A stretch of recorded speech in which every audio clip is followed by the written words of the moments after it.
हर्षित मेहता का स्कैम जो हुआ उस टाइम पे एवरीथिंग वाज लीगल, मतलब कुछ गलत नहीं कर रहा टेक्निकली, राइट? वो प्रैक्टिस के हिसाब से चला रहा था अपना। तो जब तक लॉ हो नहीं हो ये स्कैम्स होंगे, कि कोई लॉ नहीं बोल रहा, किसी लॉ में आपने क्रिप्टो करेंसी डिफाइन ही नहीं किया है कि बिटकॉइन क्या है, इथेरियम क्या है, मेरा गुम गया, क्या गुम गया आपका? कुछ डिजिटल चीज गुम गई बस। जब तक बिटकॉइन को कंसीडर ही नहीं करोगे फाइनेंशियल डेटा, तो उसकी जो इन्वेस्टिगेशन होगी वो उस तरीके से नहीं होगी। लास्ट 1 से 2 साल के अंदर अंदर ही करीबन 6,000 से ज्यादा मिलियनेयर्स जो क्रिप्टो इंडस्ट्री को बिलोंग करते हैं वो सारे दुबई, सिंगापुर ऐसी जगहों पे शिफ्ट हो गए हैं। मैंने ऐसे भी ट्रांजेक्शन देखे हैं जहाँ पे ट्रांजेक्शन कहीं और हो रहा है, किसी और सिटी में हो रहा है, एफआईआर किसी और सिटी में रजिस्टर हो रखी है, और जो वो है एक्चुअल जो परपेट्रेटर हो सकता है वो किसी और सिटी में बैठा होगा। प्राइमरी रीजन कि आप इंडियन एक्सचेंजेस में ट्रेड नहीं कर रहे हो, आप बाहर ट्रेड कर रहे हो विद वीपीएन, इज बिकॉज कि आपको टैक्स बचाना है, right? The exposure, the kind of exposure I have received इस क्रिप्टो इंडस्ट्री में, वो पिछले 7 सालों में मैं इन जनरल लीगल इंडस्ट्री में को नहीं प्राप्त हुआ।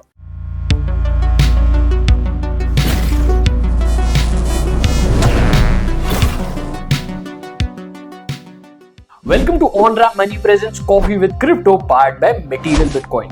अब आज का पॉडकास्ट काफी ज्यादा इंपॉर्टेंट है क्योंकि हम बहुत ही इंपॉर्टेंट क्वेश्चंस के यहाँ पर आंसर करने वाले हैं। शायद आप एक ट्रेडर हो, एक इन्वेस्टर हो, या आप एक अपना करियर बिल्ड करना चाहते हो as a Web3 lawyer, and most importantly आप एक एंटरप्रेन्योर हो, आप अपना प्रोडक्ट डेवलप करना चाहते हो with in the crypto sphere. तो अब आपके लिए क्या डूज होने चाहिए, क्या डोंट्स होने चाहिए, एंड क्या आपके लिए परफेक्ट रोड मैप होना चाहिए, तो हम इन सारी चीजों का जो आंसर करने वाले हैं विद लीगल पर्सपेक्टिव करने वाले हैं। तो मेक श्योर आप आज का पॉडकास्ट एंड तक जरूर देख रहे हो। और जब मैंने यहाँ पर लीगल पर्सपेक्टिव की बात ही करी है तो ladies and gentleman, let me welcome a Web3 lawyer mister Navodaya, founder of Pravadati legal and also a legal partner at CoinQ.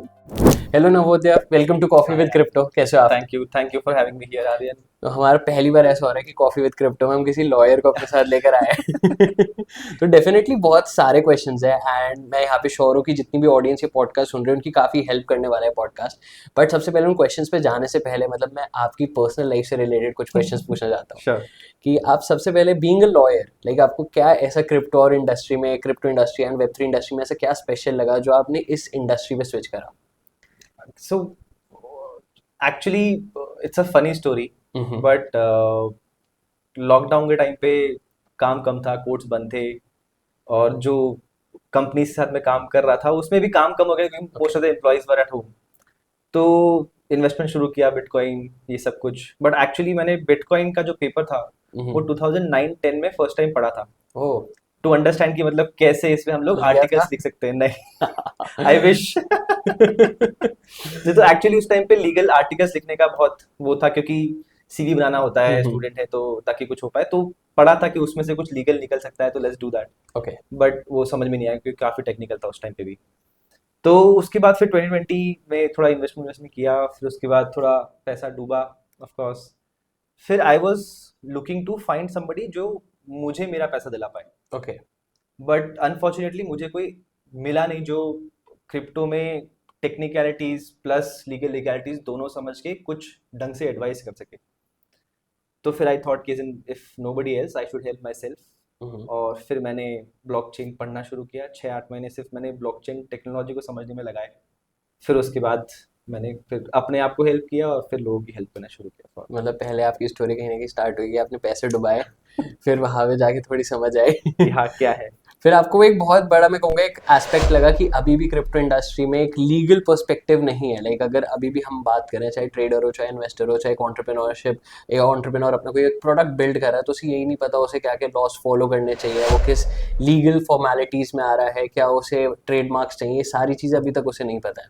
I think इसका इशू इज नॉट कि एंटरप्रेन्योर्स को पता क्यों नहीं है, क्योंकि कोई सोचता नहीं इनिशियली लीगल के बारे में। दूसरा, मोस्ट ऑफ द फाउंडर्स जो हैं वो उस एज में है जहाँ पे जिन्होंने नया स्टार्टअप कभी किया नहीं या किसी में जॉब नहीं की, क्योंकि इट बिकेम अ फंडामेंटल या फिर इंडिपेंडेंट थिंग कि जहाँ पे सब लोग अपने हिसाब से काम कर सकते हैं। जिसको कोई प्रोजेक्ट नहीं बनाना तो वो ट्रेड करके भी बहुत कुछ कमा सकता है। तो काफी डाइवर्सिफिकेशन हो गया और किसी को एक्सपोजर था ही नहीं लॉयर के साथ में। पिछले 2-3 सालों में हर कंट्रीज में कुछ ना कुछ केस हो रहे हैं, रेगुलेशंस बन रहे हैं। इसकी वजह से अब थोड़ा सा अवेयरनेस आया है कि ये सब भी देखना पड़ेगा हमको, कि हम लोग अगर कुछ नया बना रहे हैं या हम लोग लोगों को दे रहे हैं तो ये लीगल फॉर्मेलिटीज करनी पड़ेंगी। मतलब ऐसे भी लोगों को देखा है मैंने जो प्रोजेक्ट उनका रेडी है और कोई कंपनी भी रेडी नहीं है। प्रोडक्ट रेडी है बट कंपनी रेडी नहीं है, तो आप उसको अपने नाम से तो नहीं बेचोगे सिर्फ, राइट? तो इसीलिए फिर मतलब अब लोगों को रियलाइज हो रहा है कि हाँ लीगल भी जरूरी है, अदरवाइज मैं इनिशियली जितनी भी कॉन्फ्रेंसेज या मीटअप्स में गया हूँ उसमें नेवर सीन एनी लॉयर्स, मैंने भी नहीं और देखा। मैं जाके इंट्रोड्यूस करता हूँ तो लॉयर तो वो भी सोचते होते हैं आप क्या कर रहे हैं यहाँ पे। तो है, इशू तो है, बट आई थिंक ग्रेजुअली जैसे इंडस्ट्री मैच्योर होगी सबको समझ में आएगा क्या करना चाहिए। अभी आपने जैसे थोड़ी देर पहले मेंशन करा कि कुछ ना कुछ तो लाइक आपका कहीं ना कहीं वो रिलेशन स्कैम से भी हो सकता है, हाँ क्योंकि बहुत सारे स्कैम्स ऐसे हैं जिसमें इन्वेस्टर्स ने या फिर एंटरप्रेन्योर्स ने ऐसे वाइट पेपर के नाम पे इतनी फंडिंग इन्वेस्टर से उठाए और पैसे लेके गायब हो गए हैं। एंड मुझे लगता है कि लीगल साइड अभी भी इम्पोर्टेंट है। मतलब मुझे आपका पर्सपेक्टिव जानना है कि हम पूरी क्रिप्टो इंडस्ट्री को डिसेंट्रलाइज बोलते हैं कि हमें हर चीज़ डिसेंट्रलाइजेशन में चाहिए, लेकिन हमें कहीं ना कहीं वो एक थोड़ा सेंट्रलाइजेशन वाला फैक्टर भी चाहिए रेगुलेशंस को लेकर, ताकि ये सारी चीज़ें रेगुलेटेड हो सके, यस। सी, स्कैम्स वैसे तो लॉ हो नहीं हो, स्कैमस्टर्स को अगर स्कैम करना है तो वैसे भी करेंगे, ठीक है। पॉन्जी स्कीम स्टार्टेड इन 1700 1800 जहाँ पे, और वो भी उस टाइम पे लीगली कर रहा था राइट। जो काम कर रहा था पॉन्जी, नाम मैं भूल गया उसका पूरा नाम, बट जब वो कर रहा था तब वॉज लीगल। हम्म। हर्षद मेहता का स्कैम जो हुआ उस टाइम पे एवरीथिंग वाज लीगल, मतलब कुछ गलत नहीं कर रहा था टेक्निकली, ट्रू। राइट, वो प्रैक्टिस के हिसाब से चला रहा था अपना।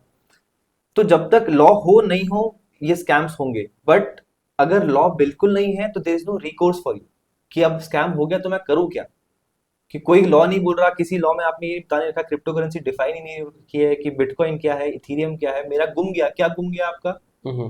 कुछ डिजिटल डिजिटल चीज गुम गई मेरी बस।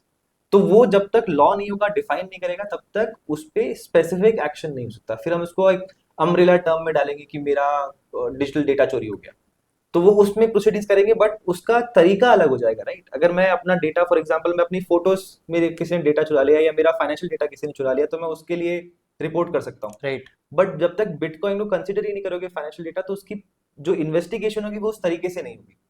तो इसलिए लॉ जरूरी हो गया, और फिर ऑफ कोर्स स्कैम स्कैम इसी की वजह एंड से। जितने भी स्कैमर्स हैं वो लूप होल्स तो निकाल ही लेते हैं, चाहे आप कितने भी लॉज ले आओ डेफिनेटली। स्कैम तो चलेगा ही, कुछ भी हो जाए। स्कैम्स नहीं रुकने वाले, बट हाँ कहीं ना कहीं लॉस की वजह से वो चीज़ भी हो जाती है कि अगर कोई ऐसे स्कैम से फंस गया है एंड जिसने वो स्कैम करा है वो पकड़ा जाता है, तो अब उसके खिलाफ क्या एक्शंस होने एक्शन, चाहिए, यस। एंड कैसे उस इन्वेस्टर को भी उसके फंड्स वापस मिल सकते हैं। एक्चुअली इन्वेस्टर्स का क्या है ना, जब बूम चल रहा था या बबल कह लो या वट जो भी कहना है, तो इन्वेस्टर्स इजीली फ्री हैंड एकदम दे रहे थे कि हाँ आपने आपका रिलेटेड है, क्रिप्टो से रिलेटेड है आपका प्रोजेक्ट, ब्लॉकचेन रिलेटेड, हाँ ठीक है, क्योंकि सब लोग पैसा डाल रहे थे उस टाइम पे, राइट। क्योंकि आपका जब जब बुल चल रहा है तो सभी चल रहा है। फिर उसके बाद जब लोगों को रियलाइज होना शुरू हुआ कि नहीं एक्चुअली काफी सारे कंप्लाइंसेस भी हैं, इन्वेस्टर्स को भी रियलाइज हुआ कि अगर आपके पास लाइसेंस, अगर आप इंडिया में फॉर एग्जांपल एक कंपनी खोल रहे हो जो क्रिप्टो पे काम कर रहा है और आप इंडिया में कोई लाइसेंस नहीं है, तो इन्वेस्टर भी सोचता है कि मैं पैसा डालूंगा डूब नहीं जाए, राइट। राइट। अब आप यूएस में जा रहे हो, आपने लाइसेंस ले लिया, या आप कहीं यूरोप में जाके सेटअप कर रहे हो, आपने लाइसेंस ले लिया, अगर आपने लाइसेंस ले लिया, there is security for investors money also, और जो रिटेल इन्वेस्टर है उनका भी पैसे के लिए थोड़ा सा सिक्योरिटी तो है कि at least there is one recourse जहां पे हम कुछ कर सकते हैं अगर हमारा डूब गया पैसा। तो इसलिए धीरे धीरे जैसे इन्वेस्टर्स को अगर रियलाइज होने लग गया, इन्वेस्टर्स अगर पहले चीज मांग रहे हैं कि नहीं अगर आपके पास लाइसेंसेस नहीं है, अगर आपकी कंप्लाइंसेस नहीं है तो मैं इन्वेस्ट नहीं करूंगा, तो फिर एंटरप्रेन्योर्स को भी समझ में आने लगा कि हाँ अगर नहीं हुआ तो फिर फंडिंग कैसे उठेगी, तो फिर दे स्टार्टेड लुकिंग फॉर कि अब लीगली क्या कर सकते हैं। लेकिन अगर अब मैं आप ही के इस पॉइंट को थोड़ा सा एक्सटेंड करता हूँ, कहीं ना कहीं लाइक हमारी गवर्नमेंट की अगर मैं बात करूँ, वो अभी तक प्रॉपर रेगुलेशंस नहीं लेकर आ पाए, अभी भी हम पूरे ग्रे एरिया में ही हैं ओवरऑल। तो जब तक ये प्रॉपर रेगुलेशंस हैं, जैसे आपने बहुत अच्छा एक पॉइंट बोला अभी लाइसेंसेस को लेके कि एंटरप्रेन्योर्स को फंडिंग नहीं मिलेगी, एंड मैं ये पास्ट डेटा देख रहा था, लास्ट 1 से 2 साल के अंदर अंदर ही करीबन 6,000 से ज़्यादा मिलियनेयर्स जो क्रिप्टो इंडस्ट्री को बिलोंग करते हैं वो सारे दुबई, सिंगापुर ऐसी जगहों पर शिफ्ट हो गए हैं। तो आपको नहीं लगता ये लाइक ओवरऑल इकोनॉमी के लिए बहुत बड़ा इम्पैक्ट है कि जितना वो डिले करते रहेंगे वो लोग उतने बाहर चले जाते रहेंगे। सर्टेनली यार, देखो अगर आपको नहीं है यहाँ पे, आप जब आपको खुद को क्लैरिटी नहीं है, हम्म। इन्वेस्टर बोल रहा है कि क्लैरिटी नहीं है मैं इन्वेस्ट नहीं करूंगा, तुम यहाँ पे शिफ्ट कर लो, मैं इन्वेस्ट कर दूंगा, यहाँ पे क्लैरिटी है, अगर आपके पास रेगुलेशन है, ताकि इन्वेस्टर सिक्योर रहेगा, जो रिटेल इन्वेस्टर है वो सिक्योर रहेंगे, फाउंडर्स जो हैं वो सिक्योर रहेंगे, क्योंकि उनको भी पता है कि क्योंकि उनकी भी तो मेहनत जा रही है ना, टाइम तो इन्वेस्ट कर ही रहे हैं वो लोग। एग्जैक्टली। तो अगर रेगुलेशन नहीं है तो किसी को सर्टेनिटी नहीं है कि क्या हो सकता है आगे। मैंने बना लिया $1 बिलियन का एक प्रोजेक्ट बना लिया, मेरी राइट। वैल्यूएशन हो गई 1 बिलियन की, कोई रूल्स एंड रेगुलेशन नहीं है, कल अगर गवर्नमेंट रूल लेके आती है कि ये सब जो आप कर रहे हो सब गलत है, तो आपको लो, अब जैसे बिनांस को 12 करोड़ का फाइन दिया है, 12 या समथिंग 13 करोड़ का कुछ फाइन दिया है, तो वैसे अगर आप पे एक दिन आपको बोलते हैं कि आपको 200 करोड़ का फाइन देना है क्योंकि आप ये गलत कर रहे हो, तो आपने जो इतना बिल्डअप किया वो सब लॉस हो गया, राइट? तो इसलिए सर्टिनिटी जरूरी है कि हम पे क्या एप्लीकेबल होगा, क्या नहीं एप्लीकेबल होगा, हमको कैसे फंक्शन करना है, वो आप बता दो। इसीलिए सिंस जब तक गवर्नमेंट नहीं बना रही है तो फिर सेल्फ रेगुलेटरी ऑर्गेनाइजेशन शुरू होती है। जैसे हम लोग सारे इंडस्ट्री मेंबर सारे मिलते हैं, ओके। एक हम लोगों ने कमेटी बना ली या फिर हम लोगों ने एक एसोसिएशन बना ली। एसोसिएशन के सब लोग मिल करके वोटिंग करके डिसाइड कर सकते हैं कि हम लोग बेस्ट अपने आप को कैसे गवर्न कर सकते हैं, ताकि जब तक रूल्स एंड रेगुलेशन बनता है तब तक हम लोग आपस में अपने आप को इस रेगुलेशन के अंदर फॉलो करें, जो कि मोर और लेस वो होता है कि मतलब गवर्नमेंट भी फिर उसी को देख करके अपना फाइनल रेगुलेशन बनाए। मतलब वो गवर्नमेंट के लिए एक स्टेपिंग स्टोन भी बन जाता है काइंड ऑफ, यस। तो मतलब अभी अगर हम इंडिया में सिर्फ एसोसिएशंस की बात करें तो काफ़ी वाइडली है। लाइक हम दिल्ली एनसीआर की बात करें, वहाँ पर भी है। हम साउथ की तरफ चले जाते हैं, बैंगलोर की तरफ जा जाते हैं, वहाँ पे भी बहुत सारी एसोसिएशंस है। तो जब तक लॉज नहीं आते तो आपको लगता है एसोसिएशंस एक बहुत इंपॉर्टेंट है पूरी इंडस्ट्री के लिए? एसोसिएशंस इंपॉर्टेंट हमेशा रहेंगी to raise your own voice, hmm. But अगर एसोसिएशन में रेगुलेशंस नहीं है या फिर कोई एजेंडा नहीं है फॉर एसोसिएशन का, तो then it's just association for maybe meetups for helping each other for business और समथिंग एल्स। बट एसोसिएशन का प्राइमरी पर्पस होना चाहिए कि वो एसोसिएशन बन क्यों रही है, क्या करने के लिए बन रही है, किस टाइप के पार्टिसिपेंट्स हो, तुम्हारी एलिजिबिलिटी क्या है। अगर वो सब कुछ क्राइटेरिया अगर आप पब्लिक में नहीं डिफाइन कर रहे हो तो फिर आप एसोसिएशन की क्रेडिबिलिटी में भी क्वेश्चन होता है, राइट? क्योंकि आप एक तरह का लॉबी सब जगह होती है, मतलब यूएस इलेक्शन भी लॉबी चलता है, इंडियन इलेक्शन सब लॉबी से चलते हैं। तो आप लॉबी करोगे तो आप सबका स्टेक डिसाइड कर रहे हो, इसलिए आपको जितने ज्यादा मेंबर्स हो सकते हैं उतना ज्यादा होना चाहिए, ताकि सबको वॉइस दोगे तभी तो आप एक कंसेंसस पे आ पाओगे। एग्जैक्टली। तो मतलब अभी अभी हमें इसकी बहुत ज़्यादा ज़रूरत है, ताकि अगर कल को गवर्नमेंट इस पे रूल्स भी चलाती है तो कहीं ना कहीं इन्हीं एसोसिएशंस के साथ पहले आएगी, उनकी प्रॉब्लम समझेगी, उनसे जानेगी क्या क्या चीज़ें चल रही हैं, एंड उसके बाद वो लॉज उनके साथ डिस्कशन में बनाएगी, राइट? आई थिंक जो इनिशियली जो केस हुआ था जब आरबीआई 2018 में बैंक्स को, सारी रेगुलेटेड एंटिटीज राइट। को आरबीआई ने मना कर दिया था to transact with any crypto. I think बारका और there was one association of fintech association, fintech okay. This thing members, जिन्होंने केस रेस किया था आईएमईआई और दिस आरबीआई के अगेंस्ट? नहीं नहीं, आरबीआई का, यस, आरबीआई के अगेंस्ट में चैलेंजिंग की जो उन्होंने सर्कुलर निकाला है 2018 में इज अगेंस्ट कॉन्स्टिट्यूशन। क्यों? क्योंकि हमारा जो बेसिक फंडामेंटल राइट है, राइट टू प्रोफेशन, राइट। उसको चैलेंज कर रहा है कि अगर आप मुझको, अगर मैं एक बिजनेस चला रहा हूँ और आप मेरे को बैंकिंग चैनल से ट्रांजैक्ट ही नहीं करने दोगे तो मैं बिजनेस चलेगा कैसे? एग्जैक्टली। तो आपने मेरा राइट टू प्रोफेशन रोक दिया है। उसकी वजह से फिर सुप्रीम कोर्ट ने बोला कि हाँ, ये वायलेशन है राइट टू प्रोफेशन का, specially since there is no regulation या लॉ जो कहता हो कि आप ऐसा नहीं कर सकते हो। तो सडनली एक दिन आरबीआई उठ के ये बोलेगा कि नहीं आप, और आरबीआई ने भी ये डायरेक्शन अपने बैंक्स को दिया था जिनको रेगुलेट कर सकता था, आई ना कि रिमेम्बर। ना कि बाकी बिजनेसेस को दिया कि आप नहीं ऑपरेट कर सकते हो। तो इसीलिए फिर उसको चैलेंज हुआ, सुप्रीम कोर्ट ने बोला कि गलत है, इसलिए वो ऑर्डर कैंसिल हुआ। फिर सब्सिक्वेंटली एंड मुझे चेंजेस जैसे आप ये बोल रहे हो, मुझे तब की बात भी याद आ रही है, जो 2018-19 वाला फेज था, जब तक वो केस सुप्रीम कोर्ट तक चल रहा था। हुए। तब तक जितने भी एक्सचेंजेस भी थे इंडिया में, इंस्टेड की वो आईएनआर फैसिलिटी प्रोवाइड करते, उन्होंने peer to peer peer to peer mechanism start कर दिया था। तो वही loop holes again. Peer to peer चलेगा, क्योंकि see nobody can say no to me if I want to give you money in exchange of something, exactly. Right? क्योंकि वो government के पास पावर नहीं, अनलेस कि आप ये बोलो कि जिस जो एक्सचेंज हो रहा है हमारे बीच में फॉर वॉट एवर पर्पज, जो भी हमारा कंसिडरेशन है, मैं आपको फिएट दे रहा हूँ, आपसे मैं एक क्रिप्टो ले रहा हूँ या टोकन कुछ ले रहा हूँ, अगर आप ये नहीं बोलो कि आप ये ट्रांजेक्शन करना इलीगल है, तब तक मैं किसी से कोई भी ट्रांजेक्शन करके ले सकता हूँ पैसे। तो इसलिए peer to peer is a loophole, but for exchanges it was a good thing to happen at that point of time. And even अभी भी वहां से स्टार्ट हुआ, लेकिन आज की डेट में भी इवन जब बैंकिंग सेक्टर ने रिज्यूम कर दिए सर्विसेज, वो स्टिल पीयर टू पीयर अभी भी प्रोवाइड कर रहे हैं, क्योंकि बहुत सारे लोग वो क्योंकि प्रेफर आदत करते पड़ गई, यूज टू हो गए ना हैं। सब राइट। चीज के, क्योंकि भाई आपके कोर्ट केस का डिसीजन आने में 2-3 साल के नहीं गए। लगते डेफिनेटली। तो जो जितने भी पुराने लोग थे उनको वही पीयर टू पीयर मैकेनिज्म की इंडिया में अब तक आदत है, जितने भी पुराने लोग हैं यहाँ पे। डेफिनेटली यार, प्लस पीयर टू पीयर में ये भी होता है ना, बट अब जो इश्यूज क्रिएट हो गए, जैसे once PMLA came into picture, तो अब जो प्लेटफॉर्म है उसको ये भी पता होना चाहिए कि कौन पैसा भेज रहा है और किसको भेज रहा है। तो Okay. दोनों का इंफॉर्मेशन रखना उनके लिए जरूरी हो गया है, to report it also in case कोई सस्पिशियस ट्रांजेक्शन होता है तो अब you can trust more on the person receiving and कि जिससे आप पैसा ले रहे हो, क्योंकि अदरवाइज मैंने ऐसे भी देखे कि आपने क्रिप्टो भेज दिया, वहां से पैसा नहीं आया, ट्रू। तो हुआ है। वो भी बहुत स्कैम होते थे। तो अब वो नहीं हो सकता, क्योंकि you can directly identify the person कि ये बंदा है कौन। आप प्लेटफॉर्म को बताओगे, प्लेटफॉर्म को अगर आपने एफआईआर फाइल कर दी है कि मेरे को यहाँ से पैसा वापस नहीं मिला, तो उनको उस चीज पे एक्शन लेना पड़ेगा, क्योंकि वो जो कंपनी है, जो भी एक्सचेंज है, they will have to provide data based on the FIR. तो आपने अभी ना बहुत एक इंटरेस्टिंग पॉइंट रेज करा। हमने ना पीयर टू पीयर स्कैम्स पे एक पॉडकास्ट पहले भी रिकॉर्ड करा था कॉफी विद क्रिप्टो में। And peer to peer scams आज की डेट में इतने ज़्यादा कॉमन है, चाहे हम बड़े बड़े एक्सचेंजेस की बात करें, बाइनेंस, कूकॉइन, बायबिट, इवन जितने भी मेजर ग्लोबल एक्सचेंजेस हैं जो आज की डेट में पीयर टू पीयर इंडिया में प्रोवाइड करें, उसमें से भी ऐसा होता है कि हर 10 में से कोई ना कोई एक शायद शिकार हो ही जाता है पीयर टू पीयर स्कैम्स का। तो अगर किसी का bank account as a lien mark हो जाता है, तो उस पर्टिकुलर सिचुएशन में उसे क्या करना चाहिए? ये बहुत कॉमन प्रॉब्लम है। तो यूजुअली इस केसेस में हमारे पास 3 ऑप्शन होते हैं। अगर हम लोग जुडिशली देखें कि हम लोग थर्ड पार्टी को अप्रोच करके हम लोग रिजॉल्व करें, otherwise first is always to complaint with the exchange या जहाँ पे भी आपने ट्रांजेक्शन किया है कि ये हुआ है। Unless they don't take an action, there is no point going to police.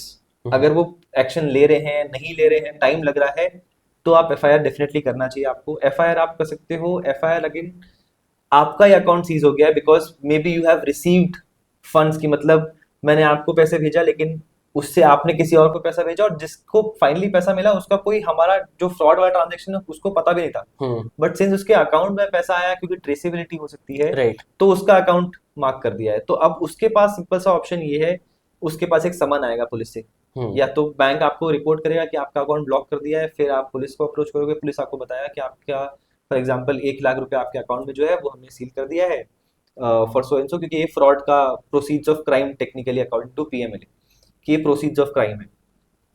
तो अब आपकी कोई गलती नहीं है, तो आपको first option is to discuss with your IO कि आपकी कोई गलती नहीं है। You give him whatever you can, जो भी आपसे डॉक्यूमेंट्स या जो भी आपसे इंफॉर्मेशन मांगे आप उसको वो देंगे। तो उस हिसाब से वो आपको डिसाइड हो सकता है कि weather he can let you go, account छोड़ सकता है कि नहीं छोड़ सकता है, व्हेन यू प्रूव इट कि आपकी कोई गलती नहीं है।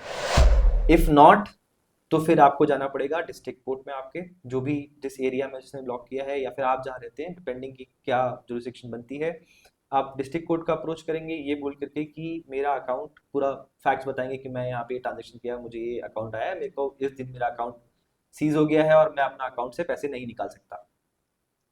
While the investigation is going on, usually courts will not say कि आप पूरा पैसा निकाल लीजिए, कोई दिक्कत नहीं है। बट अगर आपके अकाउंट में फॉर एग्जांपल 15 लाख है और आपका 1 लाख का ट्रांजेक्शन का अमाउंट रुका हुआ है, तो यूजुअली कोर्ट आपको सुनने के बाद, आईओ को सुनने के बाद, केस डायरी देखने के बाद में एटलीस्ट आप ये एक्सपेक्ट कर सकते हो कोर्ट से कि कोर्ट बोलेगा कि ठीक है, पूरा 15 लाख ब्लॉक मत करो, जितने का ट्रांजेक्शन है, जितने का एक्चुअल मनी आया है 1 लाख का, उतना अमाउंट ब्लॉक कर लीजिए, लेट द इन्वेस्टिगेशन प्रोसीड। एक बार इन्वेस्टिगेशन खत्म होगी, अपना वो अपनी रिपोर्ट सबमिट करेंगे एफआईआर के बाद, उसके बाद फिर आपको ये देखना पड़ेगा कि आप अपने आप को कैसे गिल्टी से बचा सकते हो, क्योंकि अल्टीमेटली जो वो 1 लाख रुपए है वो किसी एक पर्सन के थ्रू आपके पास में आया है जो एक्चुअल कल्प्रिट है। तो इधर ही विल हैव टू रिइंबर्स और some other way has to be found out कि आपके पास जो 1 लाख है वो टेंटेड मनी से बच जाए, तब आपका वो मनी रिलीज होगा। अदरवाइज अगर आप एक बार इस चीज में फंस गए हैं तो it is definitely going to take time, but आपका maximum what you can do is to restrict जितना अमाउंट का ट्रांजैक्शन इशू क्रिएट हुआ है उस चीज को लेकर के। तो भी आपने ऐसे केसेस हैंडल करे? हाँ, होता है, मतलब काफी कॉमन हो गया है आजकल की मतलब। और मैंने ऐसी भी ट्रांजैक्शन देखे हैं जहाँ पे ट्रांजैक्शन कहीं और हो रहा है, किसी और सिटी में हो रहा है, एफआईआर किसी और सिटी में रजिस्टर हो रखी है, और जो वो है एक्चुअल जो पल्पिटेटर हो सकता है वो किसी और सिटी में बैठा होगा। तो जिसकी गलती नहीं भी है उसको भी ये सब कुछ झेलना पड़ेगा, क्योंकि उसको दूसरी सिटी में जाना पड़ेगा, क्योंकि अगर आईओ कॉल आएगा, वो बुलाएगा, आप 2-3 बार मिस करोगे, कोर्ट में जाएगा तो वहां से वारंट इशू होंगे, समन्स इशू होंगे, तो फिर आपको आना ही पड़ेगा। अदरवाइज अगर आप समन्स में नहीं जाएंगे, वारंट्स इशू होंगे, तो पुलिस आएगी, घर से उठा के लेके जाएगी आपको। तो इसलिए जाना चाहिए, क्योंकि आप कम्युनिकेट करोगे तभी इजी होगा, सॉल्यूशन निकलेगा, अदरवाइज इग्नोर करने से कुछ नहीं होगा। अब बारी आ चुकी है एक क्विक कॉफी ब्रेक की, एंड इस कॉफी ब्रेक में लेट मी इंट्रोड्यूस आवर आज के पॉडकास्ट के स्पॉन्सर्स एज वेल। सबसे पहले है हमारा on ramp money, and on ramp money में आप with in a fraction of a second अपनी वेब 2 मनी को वेब 3 मनी में कन्वर्ट कर सकते हो। एंड सेकेंडली मटेरियल बिटकॉइन, जिसके सबसे सेफेस्ट वॉलेट्स हैं क्योंकि ये टूटने वाले नहीं है। हमने इसकी खुद टेस्टिंग करी हुई है, हमने इसे बिल्डिंग से फेंका हुआ है, हमने इसे आग में फेंका हुआ है, हमने इसे हथौड़े मार के भी टेस्ट करा हुआ है, बट ये वॉलेट नहीं टूटा। तो अगर आपको अपनी क्रिप्टोज लंबे समय के लिए सेफली होल्ड करनी है तो डेफिनेटली ये वॉलेट आपके लिए है। बाइंग लिंक आपको वीडियो के डिस्क्रिप्शन में मिल जाएगी। या आप जैसे केस बता रहे हो तो मुझे एक पर्सनल केस याद आ गया। मेरे एक नोन में किसी के साथ हुआ था, तो he is a investor actually, मतलब क्रिप्टोज में इन्वेस्ट करते हैं। तो बाइनांस पे उनका अकाउंट था एंड आई गेस ये 1-1.5 साल पहले की बात है आज से। अब उनके साथ क्या हुआ, उनकी ना शायद मदर का ऑपरेशन होना था, तो ही नीडेड एक्स्ट्रा मनी, क्योंकि ऑफ कोर्स जब आपका हार्ट का ऑपरेशन होता है आपके बहुत ज़्यादा पैसे लगते हैं। तो उनके पास शायद बाइनांस में 30-40 लाख का अमाउंट था, जो उन्होंने पीयर टू पीयर ट्रेडिंग से अपना कैश इन करा बैंक अकाउंट में। ठीक है, वो कैश इन करा, उनका बैंक अकाउंट फ्रीज हो गया लीन मार्क के साथ same day, next day. Next day ठीक है, बट ऑफ कोर्स उन्होंने जैसे आज करे आज शाम में निकाले, अब हॉस्पिटल लेंगे तो एक्सपेक्ट तो नेक्स्ट नहीं डे कर रहे, चले। हाँ। अब नेक्स्ट डे उनका पूरा बैंक अकाउंट सीज पड़ा और अब उनके पास पैसे ही नहीं है वहाँ ऑपरेशन के लिए पे करने के लिए, तो उनको वहाँ पे बहुत इन दिक्कत है। केस में फिर अर्जेंट रिलीफ लेना पड़ेगा कोर्ट से जाकर के आपको। एंड उन्होंने उसी टाइम ही जाके फिर एफआईआर करी थी, मतलब अगले दिन ही जैसी लीन मार्क हुआ एफआईआर करी, बैंक ब्रांच गए, बैंक मैनेजर से सारी बातचीत करी, एंड इवन बाइनांस के भी कस्टमर सपोर्ट पे बात करी, उन्होंने सारे प्रूफ्स दिखाए। तो उनके साथ ये था कि बाइनांस पे उनके फंड्स रीइंबर्स हो गए थे, बट मैं अच्छा। कहूँगा बहुत रेयर केस होता है ऐसा।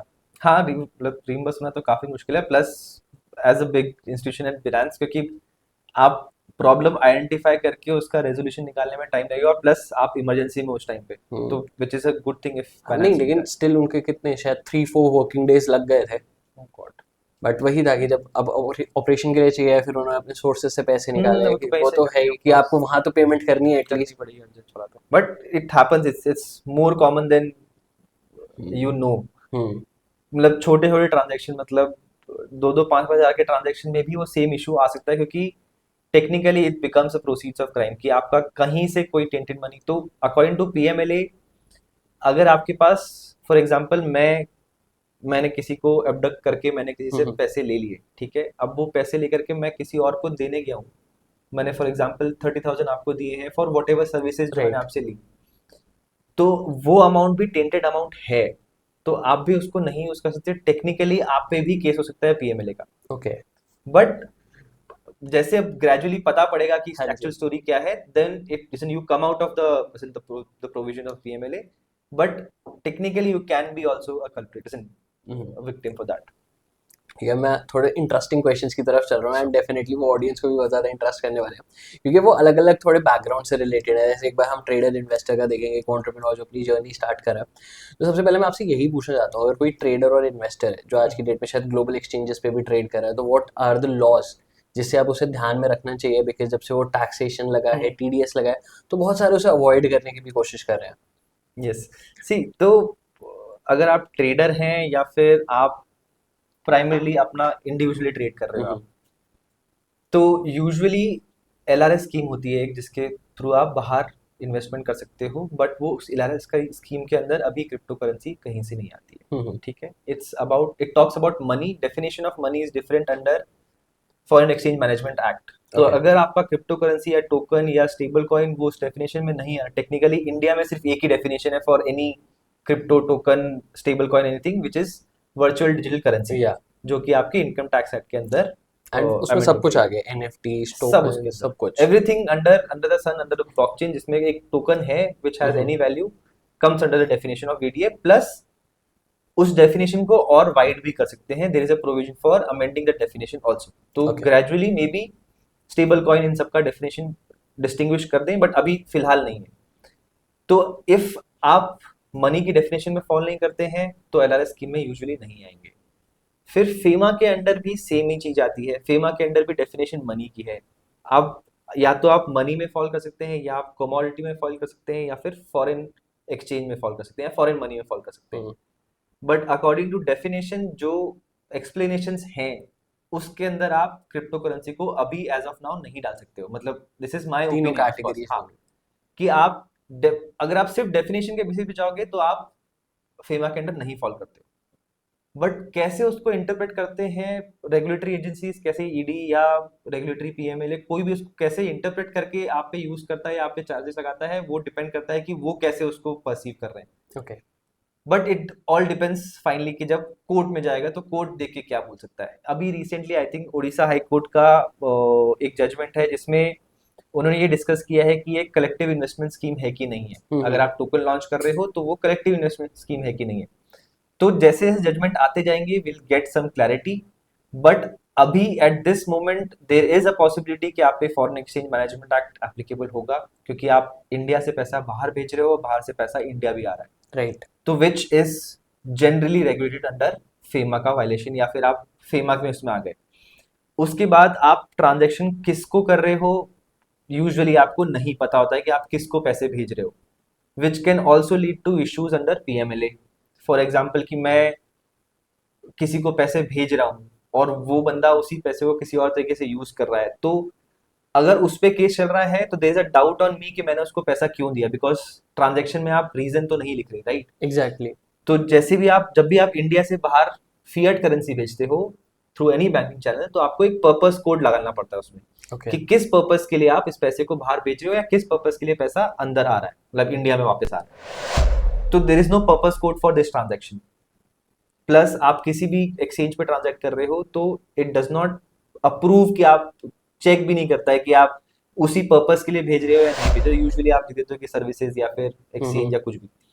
तो I can not tell you exactly कि क्या क्या आप पे एप्लीकेबल हो सकता है as a trader, but FEMA, PMLA, ये सब एप्लीकेबल हो सकते हैं डिपेंडिंग कि आप कितना ट्रेड कर रहे हो। इनकम टैक्स ऑफ कोर्स कि आप इनकम टैक्स किस पे, क्योंकि प्राइमरी रीजन कि आप इंडियन एक्सचेंजेस में ट्रेड नहीं कर रहे हो, आप बाहर ट्रेड कर रहे हो विद वीपीएन इज बिकॉज कि आपको टैक्स बचाना है। Right. But it's our thought कि हम टैक्स सेव कर रहे हैं, but it's actually tax evasion, which is completely different. कि हाँ आप टैक्स बचाना चाहते हो या टैक्स छुपाना चाहते हो, कि आपकी गवर्नमेंट को पता नहीं पड़े कि आपके पास में इतना पैसा है जिसपे आपको टैक्सेबल इनकम हुई है और आप वो बताओ नहीं, तो वो टेक्निकली पूरा गलत है। Then it becomes a issue under income tax authority also, जो कि काफी लोगों को, काफी ट्रेडर्स को इनकम टैक्स से नोटिस आए हैं। But Right. अगर आप अच्छे से प्रूव कर सकते हो कि क्या किस लिए था, बट ये सब है जब इनकम टैक्स एप्लीकेबल नहीं हुआ था तब भी नोटिस आ रहे थे। तो नाउ इट बिकम्स क्लियरर कि आपको, अगर आप बाहर के एक्सचेंजेस में ट्रेड कर भी रहे हो तो एटलीस्ट इनकम में दिखाना जरूरी है, पे और टैक्सेस टू एटलीस्ट शो या बोनाफाइड कि आप अच्छे इंटेंट से कर रहे हो, आप चोरी करने के लिए नहीं कर रहे हो ये चीज। एंड अगर अभी हम इन्वेस्टर्स के पर्सपेक्टिव में जा रहे हैं, जैसे अभी आपने थोड़ी देर पहले एक कम्युनिटी इन्वेस्टमेंट्स की भी बात करी थी, एक साथ जो आप क्लब करके इन्वेस्टमेंट्स कर रहे हो, तो आज की डेट में ऐसी बहुत सारी स्कीम्स भी आ रही हैं, राइट, जो टायर 2 और टायर 3 सिटीज़ को टारगेट कर रही हैं, जिसमें वो लोगों को बेसिकली बता रहे हैं कि हम अपना कॉइन लॉन्च कर रहे हैं, बड़े बड़े लाविश इवेंट्स करते हैं, उनसे फंडिंग रेस करते हैं, फिर कहीं और करेंगे, वहाँ से फंडिंग रेस करेंगे, वो वाला पैसा, मतलब एक तरीके से पॉन्जी स्कीम बना दी। तो अगर कोई ऐसी स्कीम में फंस जाता है तो अब वो कैसे अपने लिए जस्टिस देख सकता है?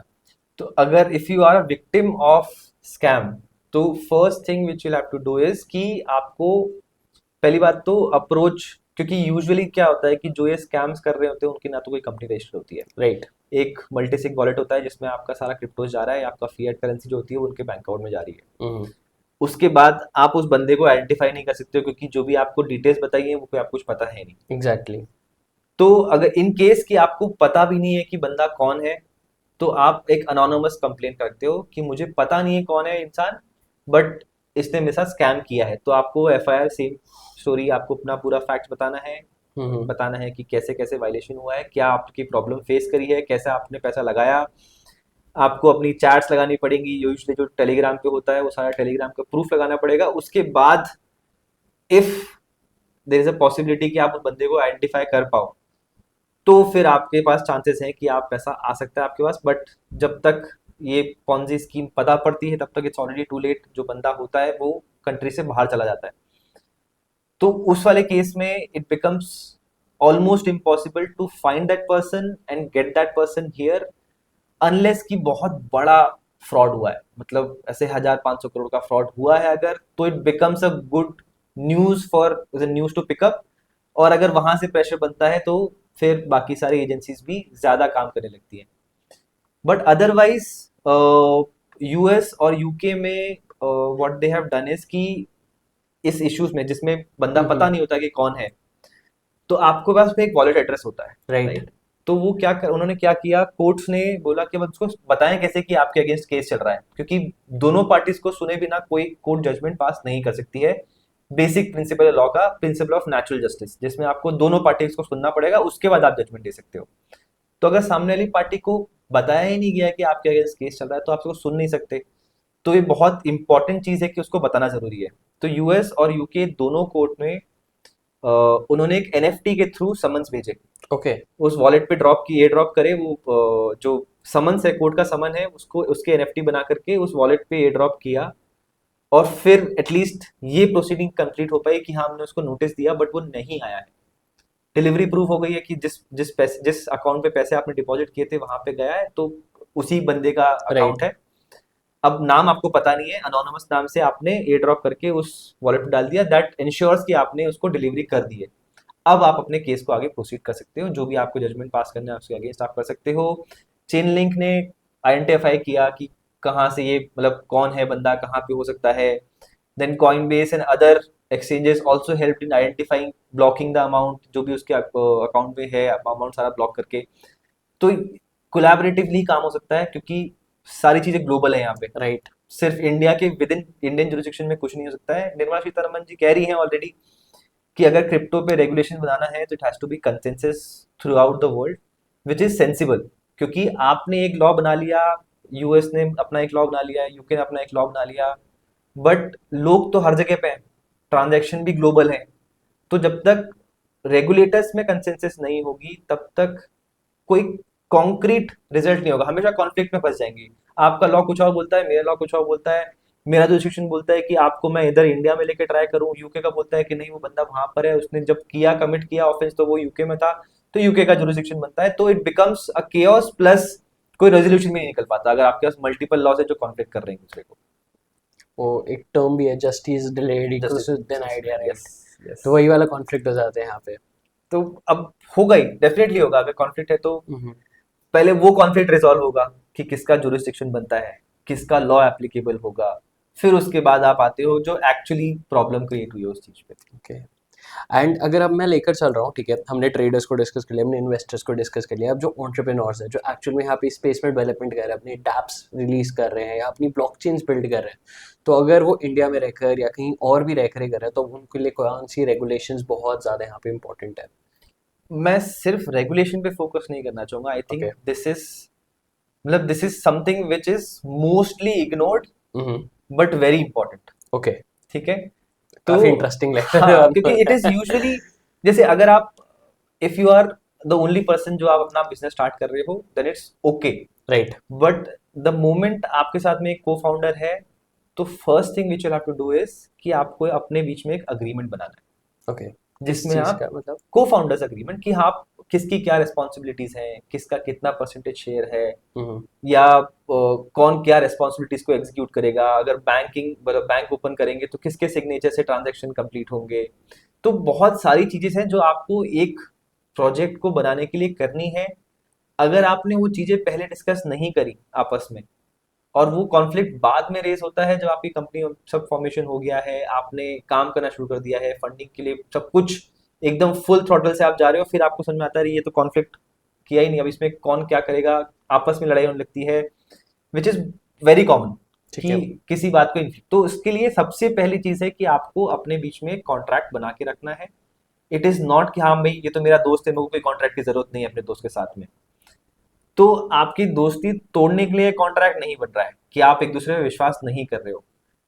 चीजें ऐसी होती हैं जो आपने सोची भी नहीं है, बट उन पे कॉन्फ्लिक्ट, अगर कल को आपने और मैंने एक प्रोजेक्ट शुरू किया, ठीक है, हमने कुछ पैसा भी बना लिया हम लोगों ने, हमारा एक्सपेंस हो गया 5 लाख का, हमारा प्रॉफिट हो गया 2 लाख का। अब 5 लाख का एक्सपेंस तो हमने निकाल लिया, 2 लाख हमारे पास बच गए, हमारे हिसाब से 50-50 पार्टनरशिप है, चलो 1 लाख तुम्हारा, चलो 1 लाख मेरा। बट जो आगे आने वाला काम है उसके लिए फिर पैसे कहाँ से आएंगे?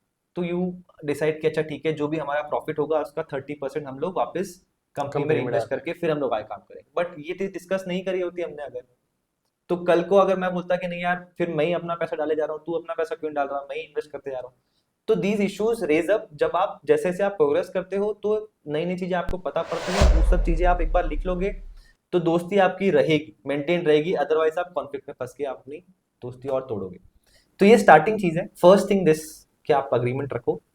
उसके बाद फिर आप आते हो एक लीगल एंटिटी बनाने के लिए कि आपने अपना काम शुरू कर दिया है, आपने अपने Right. उससे हो गया है, आपका क्या करना है सब कुछ डिसाइड हो गया है। अब आपको ये डिसाइड करना है कि आपको क्या खोलना है। आपको एक कंपनी खोलनी है, आपको पार्टनरशिप खोलनी है, आपको ट्रस्ट खोलना है, आपको फंड खोलना है, क्या आपको आपके प्रोजेक्ट के बेसिस पे आपका बेस्ट क्या होगा। सबके अपने प्रोज और कॉन्स हैं। कंपनीज में कंप्लायंस ज्यादा होते हैं, पार्टनरशिप में कंप्लायंस कम होते हैं, तो Right. सबका अपना अपना रीजन होता है, बट इट डिपेंड्स अपॉन कि क्या आपका एग्जैक्टली प्रोजेक्ट है। वो हो जाता है तो आप अपने आप को एक लीगल एंटिटी से सेपरेट कर लेते हो कि जो भी काम हम लोग कर रहे हैं वो कंपनी कर रही है, मैं इंडिविजुअली नहीं कर रहा हूँ। राइट। राइट।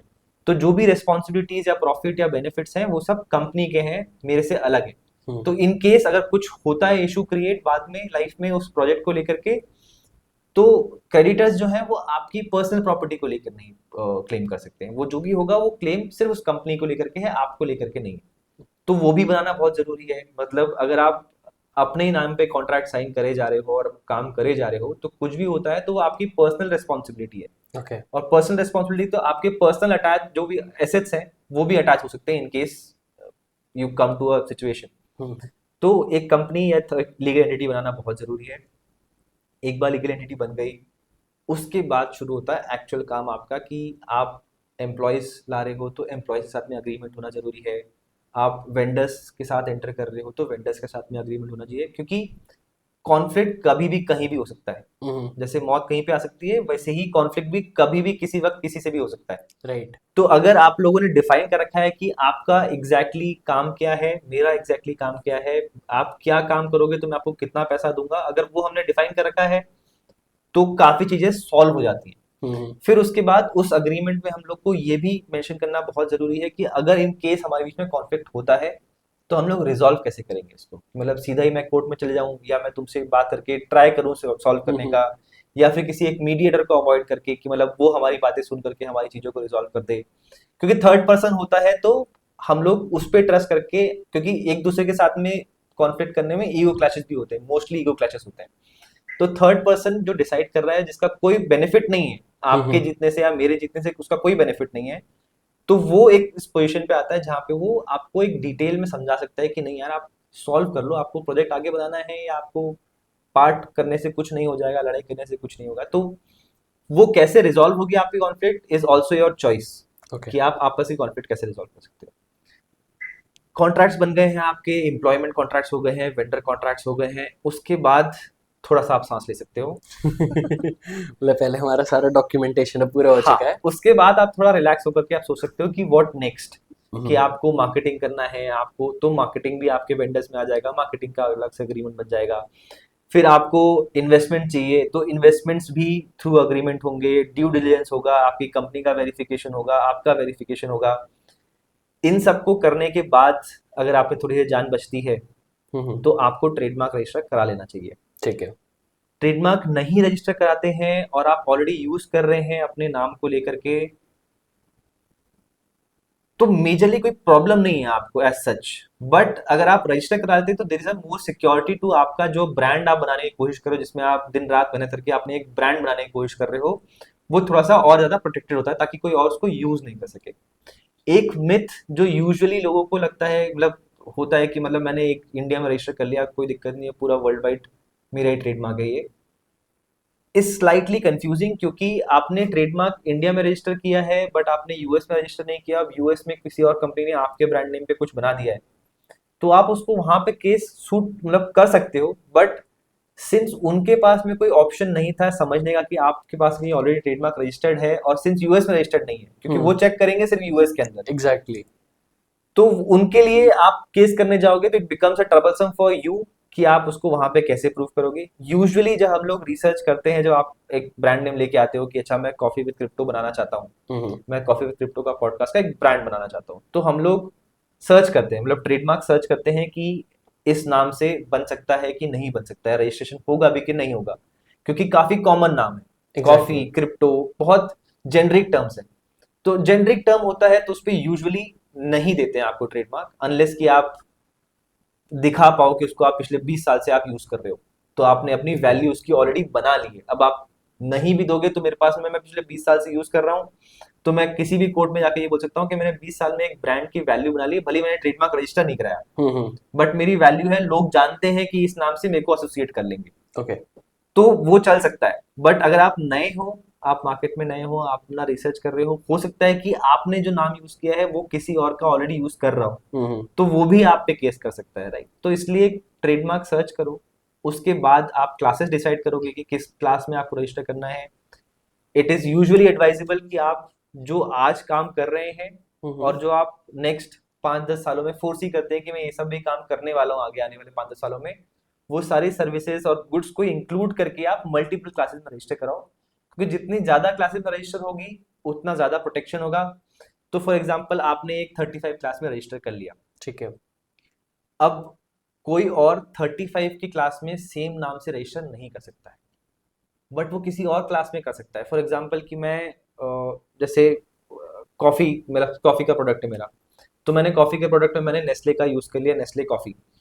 अब वो कॉफी में उसका प्रोटेक्टेड है, बट Right. सिंस नेस्ले इतना नोन है कि किसी भी और में यूज करूंगा तो रजिस्ट्री में इशू क्रिएट हो जाएगा। बट अगर नेस्ले जितना नहीं है और मैं कॉफी की जगह पे कुछ और प्रोडक्ट में यूज कर लेता हूँ, तो यूजुअली देर आर केसेस कि जहां पे आप बच जाओगे ये बोल के कि मैं सेम क्लास में नहीं रजिस्टर किया है मैंने, प्लस जो मेरा लोगो है वो कम्प्लीटली डिफरेंट है, भले नाम सेम होगा बट मेरा लोगो कम्प्लीटली डिफरेंट है, जिससे लोग इस चीज को नेस्ले से कंपेयर नहीं करेंगे, या जिससे भी ट्रेडमार्क सिमिलर है उससे कंपेयर नहीं, एसोसिएट नहीं कर पाएंगे। अगर आप डिस्टिंक्टिव हो तो देर इज अ पॉसिबिलिटी कि आपको वो मिल सकता है। तो ये कुछ इनिशियल काम है जो आपको कर लेने चाहिए, उसके बाद ग्रेजुअली आपको डिपेंड करता है। प्लस कंपनी बन गई उसके बाद सबसे इंपॉर्टेंट चीज है कि आप किस इंडस्ट्री में हैं।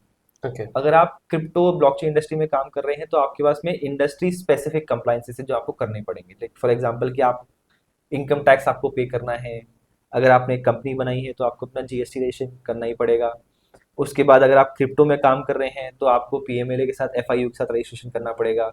एफआईयू के साथ रजिस्ट्रेशन करने के बाद आपके पास मल्टीपल कंप्लायंसेस है अंडर पीएमएलए कि आपको जो भी ट्रांजैक्शन कर रहे हो उसमें आपको पता होना चाहिए कि किसको जा रहा है, किससे आ रहा है, किससे पैसा ले रहे हो, आप जिसका पैसा ले रहे हो उसका केवाईसी करवाया है कि नहीं करवाया है, उसके ईमेल चेक हुए हैं कि नहीं हुए हैं। तो देयर आर मल्टीपल कंप्लायंसेस जो कि इंडस्ट्री स्पेसिफिक होते हैं, जैसे कि Okay. पीएमएलए हो गया क्रिप्टो करेंसी के लिए, इनकम टैक्स हो गया या जीएसटी रजिस्ट्रेशन हो गया, जो जनरल होते हैं कि अगर आप कोई भी कंपनी कुछ भी बिजनेस करोगे तो आपको एक जीएसटी रखना पड़ेगा। राइट। अगर 20 लाख के ऊपर आपका जा रहा ट्रांजेक्शन तो आपको एक जीएसटी लेके रखना है। ये जनरल जनरल आपके कंप्लायंसेस हो गए। फिर आपके इंडस्ट्री स्पेसिफिक हो गए कि कंप्लायंसेस क्या क्या करने हैं। अब इंडस्ट्री क्रिप्टो का हो गया, अब क्रिप्टो के अंदर आप क्या कर रहे हैं। क्रिप्टो के अंदर फॉर एग्जांपल अगर आप एनएफटी बना रहे हैं तो आपको अपने कॉपीराइट और ट्रेडमार्क आपको प्रोटेक्ट करने पड़ेंगे, उसके लिए आपको स्पेसिफिक अग्रीमेंट्स बनाने पड़ेंगे। अगर आप कोई डीफाई प्रोजेक्ट बना रहे हैं, जो आप कोई एक्सचेंज बना रहे हैं, तो डिपेंडिंग ऑन कि आप क्या प्रोजेक्ट है आपका, उस प्रोजेक्ट के स्पेसिफिकली आप लाइक पेमेंट गेटवे बना रहे हो आप एक, तो पेमेंट गेटवे बना रहे हैं तो आपका पेमेंट से सेटलमेंट्स एक्ट के अंदर आपके जो कंप्लायंसेस है वो आपको करने पड़ेंगे, आपको आरबीआई से रजिस्ट्रेशन कराना पड़ेगा।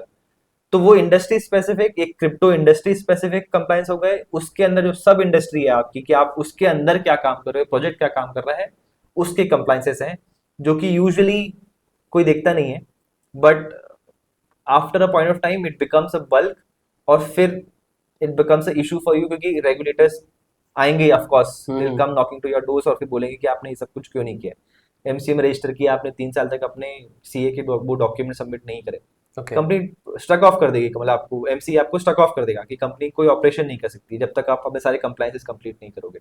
तो ये छोटी छोटी चीजें हैं जो नहीं पता होती है, अगर मतलब मैं लॉयर नहीं होता तो शायद मुझे भी नहीं पता होता। ओके।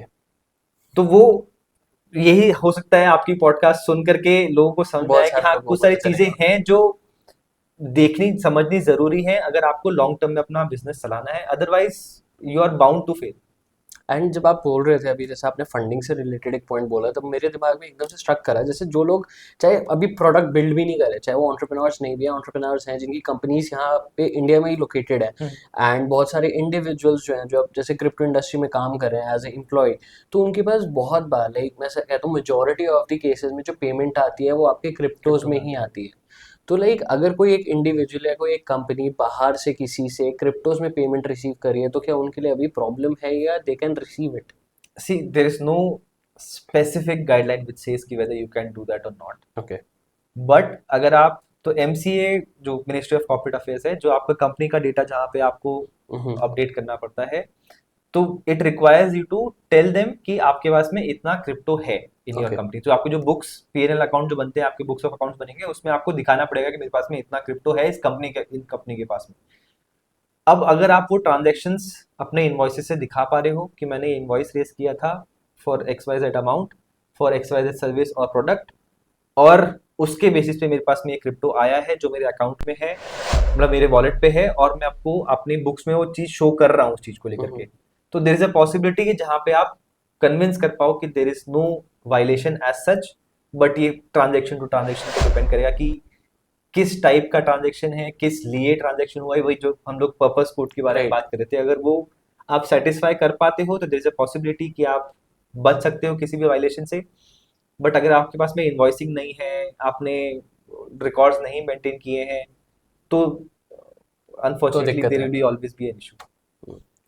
एंड एक लास्ट क्वेश्चन पे जाने से पहले ना होता है, डेफिनेटली हमने यहाँ पे बहुत सारी चीजें डिस्कस करी है, तो कॉफी विद क्रिप्टो में ना एक मैंडेटरी चीज होती है, दैट हाँ। Is a rapid fire round. Oh my God.